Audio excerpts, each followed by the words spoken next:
Les Africains Brazzaville 2015, les léopards des moins de 23 ans seront aux prises avec les hirondelles du Burundi samedi prochain au stade Père Raphaël de la Kétule et à cet effet, ils s'entraînent déjà sous la direction du sélectionneur Médard Loussadissou. La pêche sur le lac Tanganyika à Kalemi est aussi pratiquée par des démobilisés financés par le Fonds des Nations Unies pour l'alimentation et l'agriculture, un accompagnement efficient qui favorise la réinsertion sociale de ces ex-combattants. Offensive contre la fraude dans les appels internationaux entrants, le vice-premier ministre en charge des postes télécommunications et nouvelles technologies de l'information et de la communication a pris langue hier avec des opérateurs du secteur.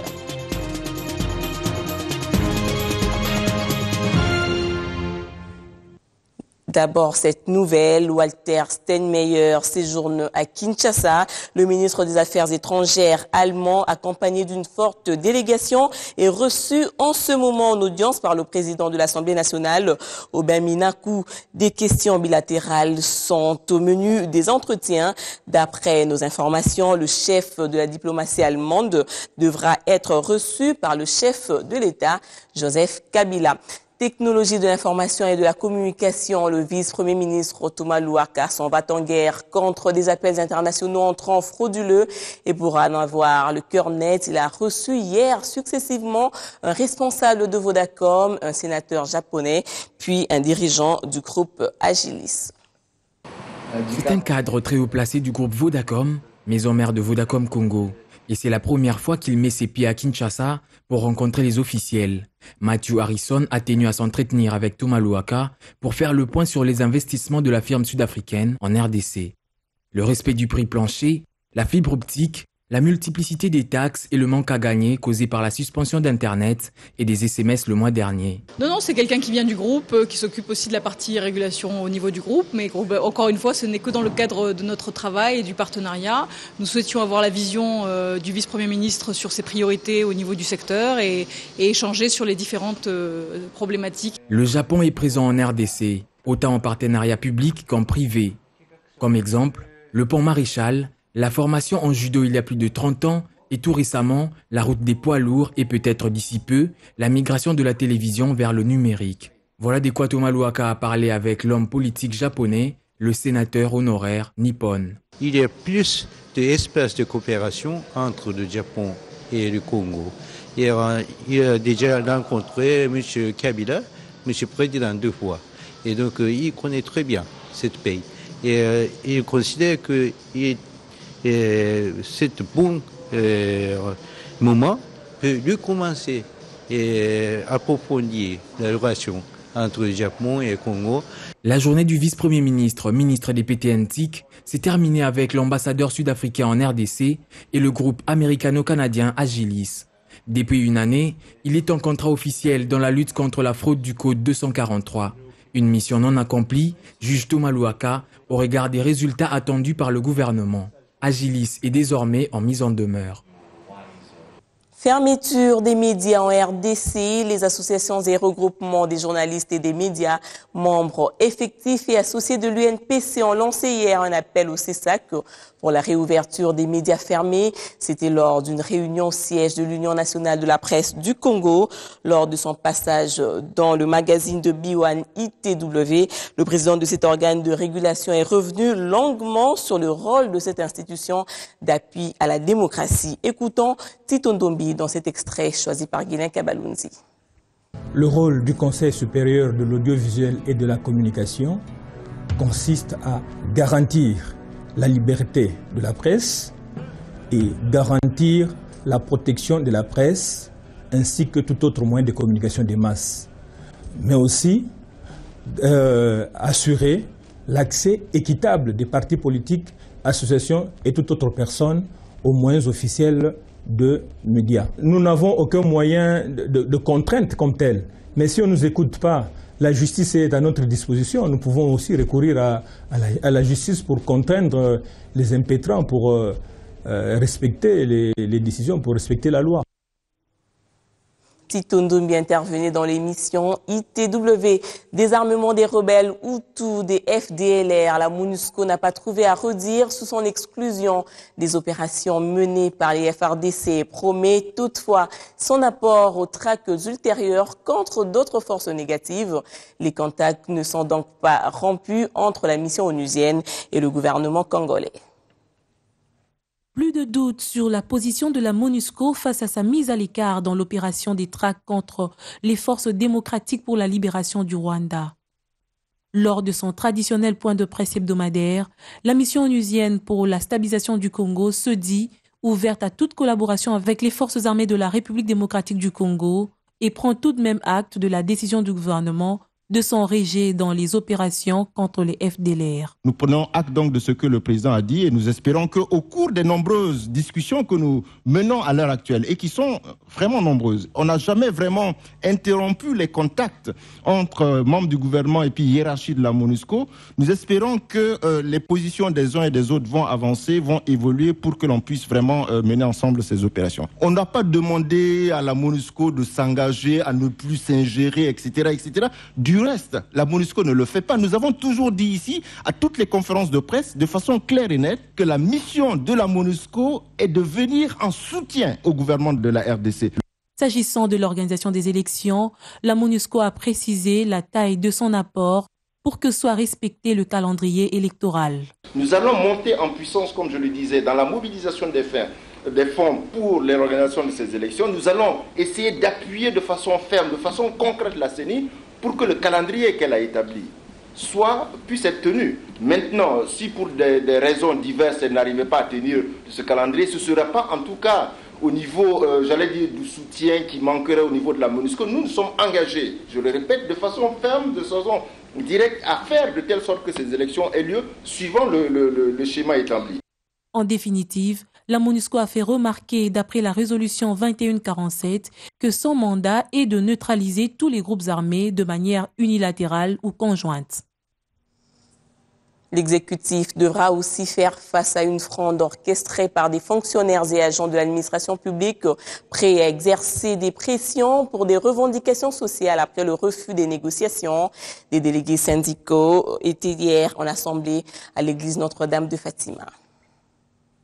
Les syndicats ont évalué point par point les revendications contenues dans le cahier de charges des fonctionnaires de l'État déposé sur la table du gouvernement depuis maintenant 9 mois. De la rémunération des fonctionnaires en passant par les conditions sociales à l'environnement du travail, l'intersyndicale de l'administration publique attend discuter de toutes ces questions avec le gouvernement autour d'une table de négociations qui traîne. Ça fera 1 année depuis que nous avons été élus et nous n'avons encore rien obtenu pour eux. Les frais bancaires ont continué à retenir, contre leur volonté. L'hyper, on les retient, sans bulletin de paye. Et qu'est-ce que nous allons dire? Mauvaise application des 17 000 francs congolais de l'année passée. Personne ne veut nous donner des réponses appropriées. Nous ne pouvons que rendre compte. Un autre sujet qui s'invite dans les administrations centrales des ministères et les divisions provinciales, c'est l'heure du début et de la fin du travail. L'intersyndicale demande au gouvernement de résoudre d'abord le problème des transports des fonctionnaires et agents de l'État avant d'exiger la ponctualité au travail. Le secrétaire général à la fonction publique, nous l'avons remercié pour avoir invité les agents au travail et d'arriver au travail à temps et de quitter à l'heure convenue. Mais seulement à côté de ça, nous lui demandons de mettre le moyen de transport à leur disposition ou alors une indemnité de transport conséquente. Si les agents, entre autres, il y a aussi les sports qu'ils doivent faire pour arriver au travail, qu'on nous le dise. Mais sinon, nous n'accepterons aucune sanction. Les syndicats se disent ouverts au dialogue avec le gouvernement avant de durcir le ton. Et l'Assemblée générale de tous les fonctionnaires prochainement à Golgotha sera déterminant pour décider également de l'arrêt ou non du travail. Les communications payent aujourd'hui et le tourisme pourra le faire demain. Un atelier sur le potentiel touristique de la RDC s'est tenu hier au ministère du Tourisme où experts et autres opérateurs du secteur ont partagé connaissances et expériences. Les valeurs touristiques congolaises sont innombrables. Les reliefs, les airs, les régimes hydrographiques, la biodiversité font de ces secteurs un moteur de développement et générateur des revenus capables de soutenir durablement la croissance et matérialiser l'émergence du pays d'ici à l'horizon 2030. Cet enjeu important mérite une promotion de taille pour sa relance. Et pour jeter les bases, un atelier de 2 jours réunit différents acteurs du secteur en vue de faire un état des lieux et projeter les perspectives. Nous avons commencé par faire un audit organisationnel du secrétariat général, des offices qui sont sous notre tutelle. Nous avons fait des consultations avec des professionnels du secteur. Nous avons visité les circuits qui commencent par Kinshasa. Bien sûr, nous allons le faire aussi en province. Et aujourd'hui, c'est la fin de la période de l'état des lieux par l'organisation d'un atelier qui réunit tous les professionnels du secteur avec le ministère de manière à ce que nous sachions faire des lettres d'émission qui sont des lettres qui traduisent la réalité, qui nous amènent effectivement aux objectifs. Des discussions sur le diagnostic du secteur qui seront sanctionnées par des recommandations pertinentes. Cogitation qui se poursuit pendant que sur le terrain, le ministère a enclenché une visite des sites en vue de se faire une idée. Dans les couronnements, des résultats imposent un partenariat public-privé. Un reportage de Bibi Chingua, solidarité avec des personnes vulnérables, des enfants malnutris, des orphelinats et centres d'accueil de Goma ont reçu des dons en aliments riches en zinc et fer de la part de l'organisation non gouvernementale Harvest Plus, un acte charitable à apprécier. Des enfants malnutris se comptent par milliers en République démocratique du Congo. À la base de cette situation, outre la pauvreté, la sous-information et la mauvaise habitude alimentaire explosent le plus vulnérable. L'ONG Harvest, qui se donne comme mission l'amélioration de la qualité nutritionnelle des enfants, vole au secours de 2 centres nutritionnels et 2 orphelinats pour la remise de 1600 kilos de haricots biofortifiés, haricots renforcés en zinc et en fer. Nous sommes venus ici donner de nos produits qui sont faits pour éliminer la faim cachée. La faim cachée, c'est la carence en fer et en zinc que nous avons amené à ces enfants qui sont malnutris à ces centres. C'est ça l'objet de notre visite. Nous avons amené une quantité qu'ils vont commencer à consommer et la suite, on le fera après. Et à l'instar des autres médicaments qu'ils prennent, ils peuvent prendre ça comme alimentation et ça aide à soulager et à élever les niveaux de fer dans leur organisme et les niveaux de zinc pour permettre à ceux qui puissent avoir. Cette intervention suscite de l'espoir. Nous étions vraiment en manque d'aliments et ce n'est pas bien pour la santé. Voilà pourquoi nos enfants souffrent de la malnutrition. Et nous remercions Harvest Plus pour ce geste. Le programme Harvest Plus a pour objectif améliorer les conditions de vie de population en fournissant de produits des cultures riches en vitamine A tels que les haricots, le maïs, le manioc, le millet, le sorgho et autres. D'autres catégories sociales bénéficiaires d'un apport aux environs du chef-lieu du Nord Kivu se trouvent être 60 officiers de la police judiciaire qui ont été formés à l'école de police de Munganga durant 3 mois sur des violences basées sur le genre et la protection de l'enfant. Patrick Sialoua est notre correspondant dans la région. Venus des provinces du Nord et Sud Kivu, ainsi que de la province orientale. Ces 60 OPJ parmi lesquels 7 femmes ont juré respect au chef de l'État et obéissance à la Constitution devant le procureur général de la République, Maître Kongolo. La clôture de la formation de ces OPJ en violence sexuelle est une véritable réponse à un besoin urgent dans ces 3 provinces pour combattre ces fléaux, a martelé le vice-gouverneur du Nord Kivu. Nul n'ignore que nos provinces du Nord Kivu, du Sud Kivu et celles de la province orientale ont traversé des périodes difficiles où les violences sexuelles ont été signalées et décriées par-ci par-là. Le besoin en OPJ en cette matière était donc une urgence en vue de combattre ce fléau qui n'émane pas de notre culture et de nos peuples. De même, la protection de l'enfant, bien inscrit au programme du gouvernement central, constitue aussi une priorité sur laquelle nous attachons un intérêt particulier. Pour la responsable de la police de protection de la femme et de l'enfant, ceci est un signal fort aux violeurs car l'État congolais ne jure que par l'éradication de toute violence basée sur le genre. Notons que cette formation appuyée par le PNUD a été clôturée en présence de la ministre nationale du genre, de la famille et de l'enfant et du représentant du commissaire général de la police nationale congolaise.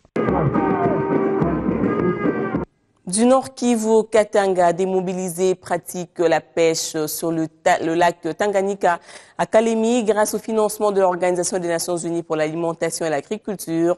Ces anciens des groupes armés s'en sortent bien dans la vie civile. Patricia Panzou. L'une des richesses de la ville de Kalemi, dans le nord du Katanga, c'est la pêche. Sur le lac, nous avons rencontré quelques pêcheurs de l'association des pêcheurs Tanga et Nika, dont la plupart sont des démobilisés, sortis des groupes armés et ont bénéficié d'un don de la FAO en matériel de pêche pour leur autonomisation dans la société. Une pêche totalement artisanale avec beaucoup de difficultés, mais la période du mois de juin est pénible pour ces pêcheurs car le lac est très agité, période qu'ils appellent Sabasaba. Pour acheter du carburant, nous sommes obligés d'aller en Tanzanie. Nous manquons de matériel de pêche. Nous les prenons généralement chez des particuliers tels que le Kolema. Nous souhaitons à ce que le gouvernement s'implique car cela coûte cher auprès des particuliers. Durant ce mois de juin, le lac est très agité et la production baisse sensiblement. Pour avoir du poisson, il faut fournir beaucoup d'efforts et de carburant.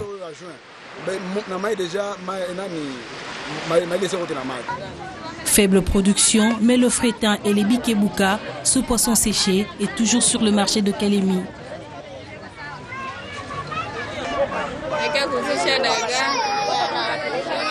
Je vends des frétins pour nourrir mes enfants et toute ma famille. Cela m'aide à survivre. Je les achète à différents prix et à mon tour, j'y vends à partir de 500 francs ou 1000 francs congolais. À la fin, je peux vendre 25 000 francs, voire même 30 000 francs congolais.